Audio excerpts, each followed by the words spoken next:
નમસ્કાર દર્શક મિત્રો, એસડી ન્યૂઝ ગુજરાતીની સાથે હું છું આપની સાથે પાયલ બામભણિયા। વાત કરીએ સમાચારની તો ભાભર તાલુકાના દેવકાપડી ગામે સસ્તા અનાજની દુકાને ખરાબ ભેળસેળવાળું અનાજ વિતરણ કરતા લોકો રોષે ભરાયા। બનાસકાંઠા જિલ્લાના ભાભર તાલુકાના દેવકાપડી ગામે સસ્તા અનાજની દુકાને ખરાબ અને ધૂળવાળું ભેળસેળ અનાજ વિતરણ કરતા લોકો રોષે ભરાયા છે।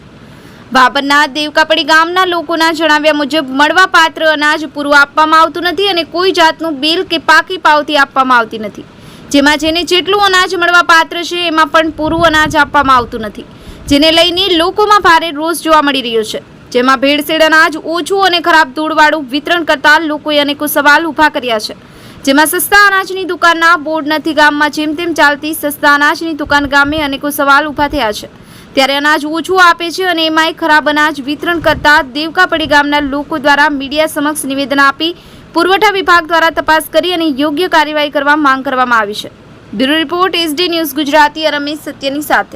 ભાભર તાલુકાના દેવકાપડી ગામની સસ્તા અનાજની દુકાન જે હાલ હંગામી તરીકે ચાલે છે, આ છેલ્લા 3 મહિનાથી જે સંચાલક દુકાન ચલાવે છે એ દુકાનની અંદર જ્યારે માલ ભરે ત્યારે એ દુકાન અવાવર જેવું લાગે છે। એ દુકાન ઉપર નહીં બોર્ડ લાગેલું, નહીં એની પાસે કાંટાની વ્યવસ્થા કે નથી એની પાસે પ્રિન્ટર કૂપન કાઢવાનો કે નથી એની પાસે કાંટાની વ્યવસ્થા। જ્યારે 3 મહિનાથી માલ વેચે ત્યારે ગ્રાહકોને કાપીને માલ આપે છે અને એની પાસે નહીં કૂપન, અને ગ્રાહકોને જ્યારે કૂપન ઓરિજિનલ પણ આપતો નહીં અને માલ પણ કાપીને વિતરણ કરે છે અને માલ ધૂળ અને ચોખા અને ઘઉં અને ચણિયા ભેગું કરીને આપે છે।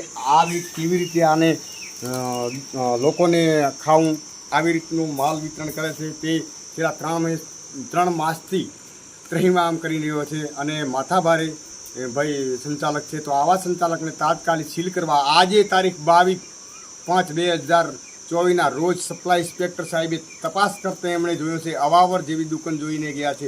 તો આવા પુરવઠા અધિકારી સાહેબને જણાવવાનો કે આવા સંચાલકને તાત્કાલિક સીલ કરવામાં આવે અને કાર્યવાહી કરવામાં આવે, તાત્કાલિક પગલાં લેવામાં આવે એવી અમારી વિનંતી છે।